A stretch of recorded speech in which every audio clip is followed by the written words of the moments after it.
We know really a lot about what happens Joe with polarization in the atmosphere on a normal daytime or even nighttime situation, but we've never made a measurement when you turn the sun off.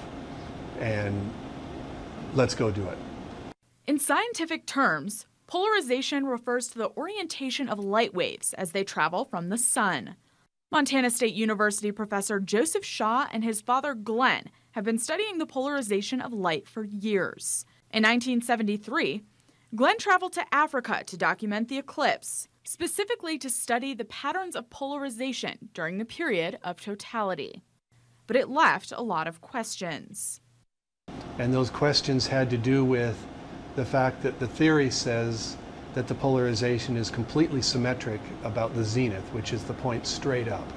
If you sat on the ground and looked straight up above you, that's the zenith point. And the polarization during an eclipse is symmetric about that, which means you go off to the right or you go off to the left and you find the same measurement. But he found that it wasn't quite symmetric. Back in August, Joseph followed in his father's footsteps, taking a group of MSU graduate students to study the solar eclipse in Rexburg, Idaho. Our goal was to go out with instruments that were far more sophisticated than what my father used in 1973 and record actual photographs, images of the polarization in the entire sky from horizon to horizon. Those who worked on the project have begun analyzing the results from the August eclipse. And while they haven't quite answered those questions raised by Joe's father, they're liking their results so far.